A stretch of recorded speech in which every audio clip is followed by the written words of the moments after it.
Alors ici on est devant le cassissier qui a été installé il y a à peu près 5 ou 6 ans maintenant. Et là j'ai procédé à la taille, donc la taille d'hiver. Ce qu'il faut savoir avec les cassissiers, c'est que en fait, pour les variétés nord montantes, ils produisent les jeunes rameaux la première année, et puis ensuite ces rameaux, au cours du printemps et de l'été d'une saison, vont fructifier la deuxième année. Et puis, une fois que la fructification est terminée, on va trouver les pédoncules qu'on voit ici, les anciens vestiges des grappes de fruits. Donc ce rameau-ci, maintenant, ne produira normalement plus de fruits. Donc ces rameaux-là, on peut les couper, puisqu'ils ne produiront plus de fruits les années suivantes. Ce qu'on peut constater sur ce plan-ci, c'est qu'on a des jeunes rameaux qui sont ici, avec les bourgeons à fruits, qui vont former des fruits normalement cette année-ci, comme l'a fait ce rameau-ci.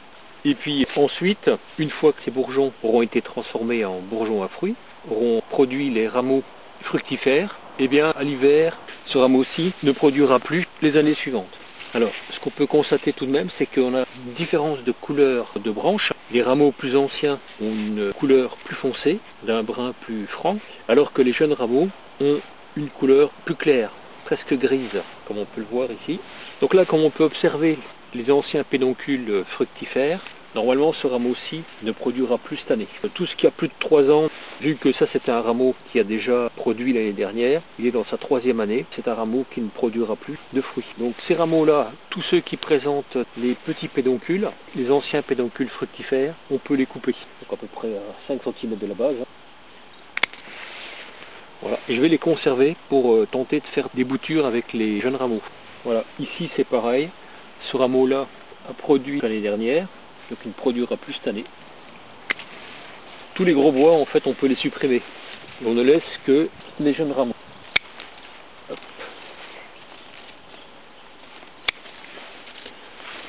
Tous les bois qui sont plus gris sont plus jeunes, donc ces rameaux-là, on peut les laisser.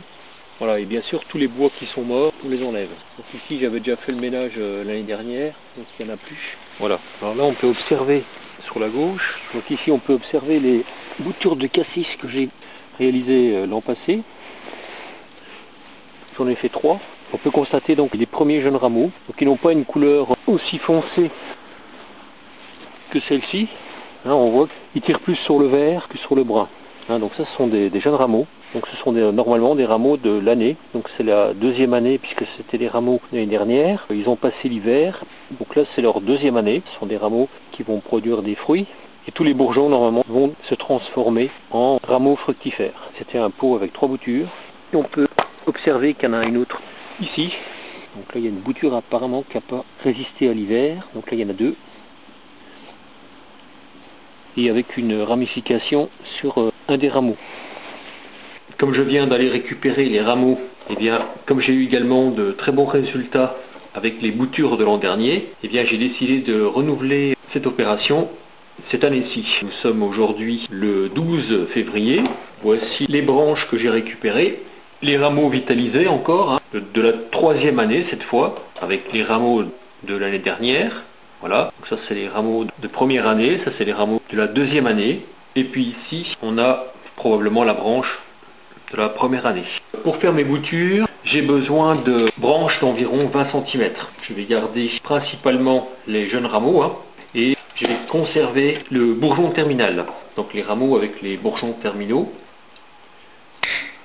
Je ne vais pas prendre plus grand parce qu'après ça passera pas forcément dans le récipient dans lequel je vais les faire tremper. Voilà, donc là il s'agit de couper les rameaux sur une longueur d'à peu près 20 cm. Au-dessus du bourgeon qui va être laissé en place. On voit bien la transition, c'est un bourgeon terminal qui a formé un nouveau rameau de l'année, un rameau de prolongation. Ici, là on voit bien la transition entre le bois brun et le bois qui est plus clair ici. Donc ça c'est un rameau que je vais conserver. Je vais également tenter avec des rameaux un petit peu plus épais. La différence c'est quand on a un rameau qui possède un bourgeon terminal, le rameau est protégé de la dessiccation, tandis que quand ils sont coupés comme ici, et bien là il va falloir les protéger. C'est préférable de les protéger en tout cas.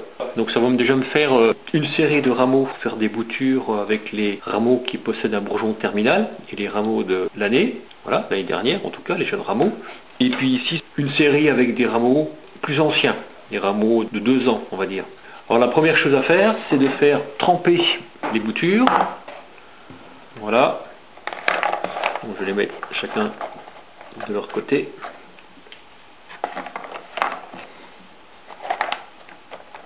Et maintenant je vais recouvrir d'eau. Alors là c'est de l'eau de ruissellement, hein, donc c'est l'eau du puits. Donc on pourrait prendre de l'eau de pluie également.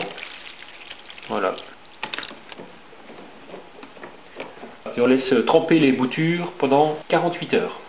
Alors aujourd'hui nous sommes le 14 février, donc à peu près 48 heures après le trempage des boutures. Voilà, je les fais d'abord égoutter un petit peu. Je vais commencer par celle-ci. Donc je scarifie l'extrémité pour faire apparaître le cambium. Voilà.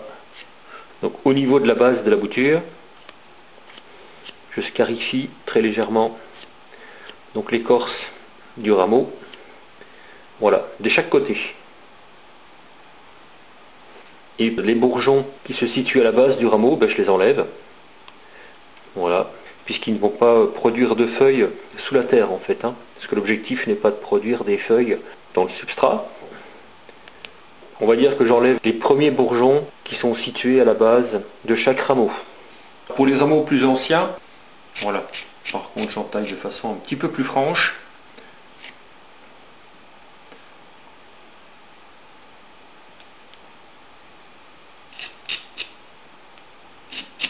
Ensuite, les boutures sont trempées. Là, j'ai mis 2 verres d'eau de mon puits. Je vais ajouter un fond de capuchon de vinaigre de cidre.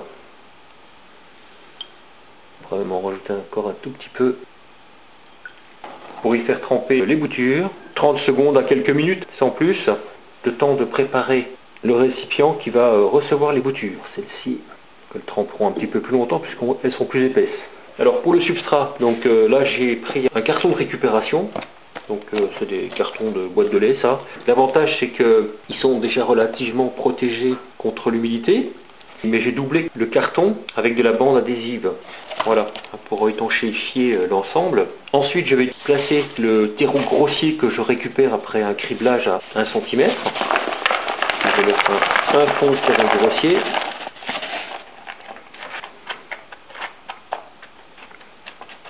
Et que je peux compléter avec du terreau criblé. Donc là il s'agit du terreau criblé à 1 cm. Donc tout ce qui est passé à travers les mailles d'un grillage de poule, les mailles d'1 cm. Je commence par préhumidifier le lit de terreau que j'ai placé dans le récipient. Et maintenant je vais y disposer mes premières boutures, les rameaux les plus jeunes. Voilà, donc on voit qu'ils vont être tout de même enterrés sur 10-15 cm. Je vais pas trop les espacer pour pouvoir tous les mettre, mais tout de même de telle sorte que les bourgeons ne se gênent pas trop. Là j'ai disposé 3 x 3 boutures, puisque je vais mettre à chaque fois 3 rameaux par pot, hein, par récipient plastique, quand je vais effectuer les transplantations, avant les repiquages au potager. Donc là je commence à recouvrir la base de chaque rameau avec le terreau. Je charge un petit peu moins vers l'avant. Bon là on tasse un petit peu pour bien mettre les rameaux en contact avec le substrat. Maintenant il suffit de bien humidifier le terreau, qui va devoir nécessiter des arrosages fréquents puisqu'ils vont être placés sur le bloc de tubes fluorescents au départ, jusqu'à l'éclosion des bourgeons, et à ce moment-là, ils seront transférés sous le bloc de tube numéro 1. Voilà, en même temps on peut refermer le couvercle, et puis je dispose en général un petit poids dessus pour le maintenir plus ou moins fermé. Quand on a un terreau qui est relativement sec encore, et je vais vous montrer la façon dont je pré-humidifie le terreau. Donc je vais ajouter donc de l'eau de pluie, toujours, hein, de l'eau de pluie ou de l'eau de puits, et puis après je répartis l'humidité au sein du terreau. Donc là je vois qu'il est encore relativement sec. Quand je fais une préparation comme ça, je compte par dizaines de secondes.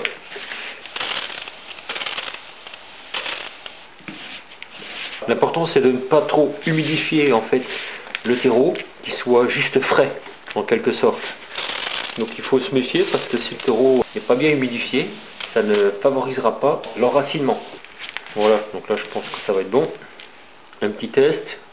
Donc là on voit qu'on arrive à compacter le terreau de telle sorte qu'il forme une boule qui se tienne quelque peu. Voilà, je pourrais même encore l'humidifier un tout petit peu. Je vais préparer le lit pour les boutures plus épaisses. Donc je tasse quelque peu. Et par contre les boutures plus épaises, je vais les préparer un peu différemment puisqu'elles ont été pour la plupart coupées aux deux extrémités. Je vais tout simplement, pour les boutures qui ont été entaillées à l'extrémité, comme ici, je vais les tremper dans la cire. C'est pas grave si même les bourgeons sont recouverts parce qu'avec la force de développement des bourgeons, la cire éclatera, hein. Voilà, donc là je vais disposer les boutures, donc les espacer régulièrement. Ici encore. J'ai laissé ces boutures-là presque une demi-heure dans l'eau vinaigrée et en même temps, elles ont eu le temps de sécher à l'extrémité.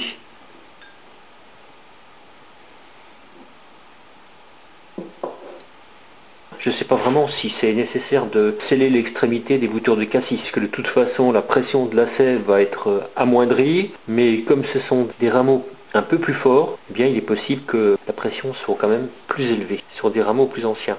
Donc maintenant il me reste à recouvrir avec le terreau que je viens de préparer. Donc le terreau préhumidifié et essayer de conserver donc un port horizontal aux boutures. Voilà, encore une fois, je ne charge pas trop sur l'avant. Voilà, j'insiste plus là où aura lieu l'enracinement, hein, donc à la base de chaque rameau. Il me reste à arroser encore une dernière fois. Et puis à disposer donc les boutures au-dessus du bloc de tube fluorescent numéro 1 sur des petites cales de allez, 3, 4, 5 cm un maxi.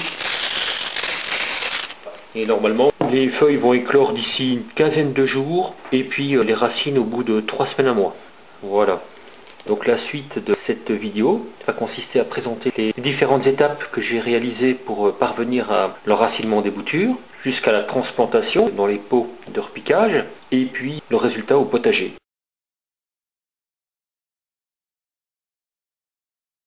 Et au-dessus des tubes, j'exploite la chaleur dégagée par les transformateurs des tubes fluorescents pour faire enraciner mes boutures. Là, ce sont les boutures de vigne que je viens de réaliser. Et au fond du bloc, on peut apercevoir les premières boutures de cassis. J'ai l'impression que les premiers bourgeons vont commencer à éclore prochainement. Il y a en fait des boutures de cassis, ici, qui ont bien pris dans du terreau. Voilà, je les ai fait tremper 48 heures et puis après je les ai mis dans du terreau. Et là je sais qu'il y a des racines déjà. Et ici ce sont des boutures de groseille rouge. J'en ai encore refait une série, je n'en avais jamais fait, puis je pense que c'était une bonne opportunité et c'est assez simple de multiplier les plants de cette façon. Au bout de 48 heures j'ai fait tremper mes boutures dans de l'eau vinaigrée, quelques gouttes de vinaigre de cidre, dans un petit verre d'eau pendant quelques minutes, hein, pas plus. Et puis après j'ai positionné tout simplement mes boutures à plat dans le terreau, j'ai recouvert le terreau, puis je veille à ce que ce soit toujours bien humide. Alors au départ, il n'y avait pas de bourgeons qui étaient clos, donc j'avais positionné les cartons sur le bloc, sur des petites cales comme ça, hein, des cales triangulaires. Et puis dès que les premières feuilles sont apparues, j'ai d'abord, ça c'est 19 février ici, donc je les ai déplacées sous le bloc de tube numéro 1, et donc celles-ci ont suivi peu de temps après.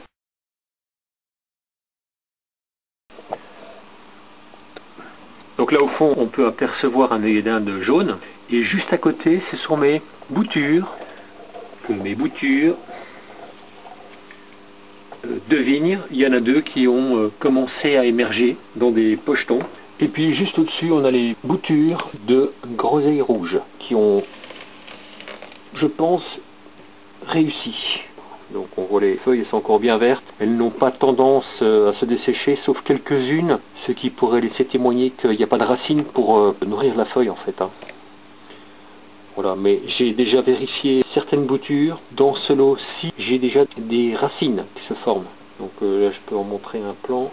Voilà, donc là, on aperçoit une racine qui passe à travers le terreau. J'en ai vu une autre ici, voilà.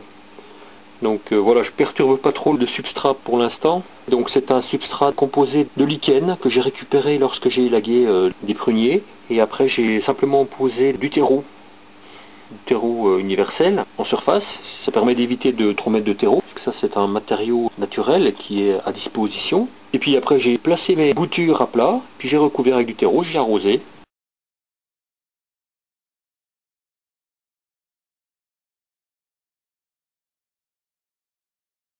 Alors aujourd'hui nous sommes le 8 avril et voici les boutures que j'ai réalisées le 10 mars. J'avais constaté que des boutures avaient commencé à s'enraciner. Donc je vais voir s'il est opportun maintenant de les transplanter dans des bouteilles. J'ai déjà repiqué les boutures de cassis. Donc j'ai 3 boutures de cassis. Je vais doucement.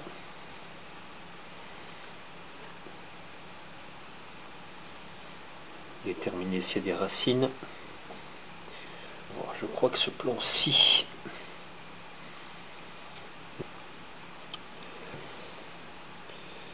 Ce plan-ci, par exemple, n'a pas de racines, mais celui-là, il y en a.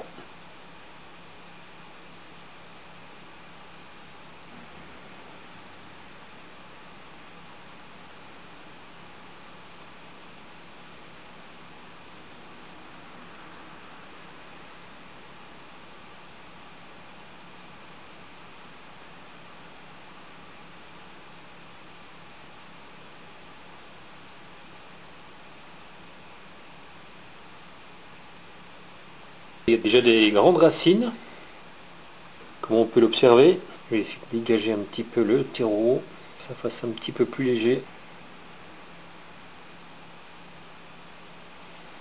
Voilà, donc maintenant je vais tremper cette bouture dans l'eau, parce que ça fait un petit peu lourd, hein.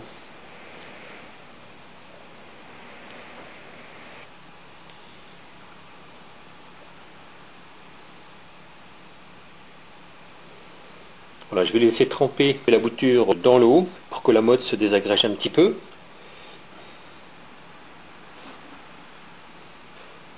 Pas aussi net qu'avec le cassis. Apparemment, celle-ci a pris racine. Voilà. Donc je vais la faire tremper aussi. Sauf que l'extrémité de la bouture a l'air desséchée, hein. Donc ici on a vraiment in extremis un plant qui se développe. Il n'y a qu'une racine là.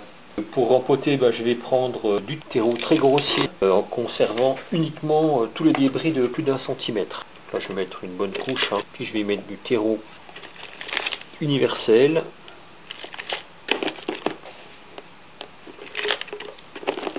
Et voir jusqu'à quel niveau je vais pouvoir replanter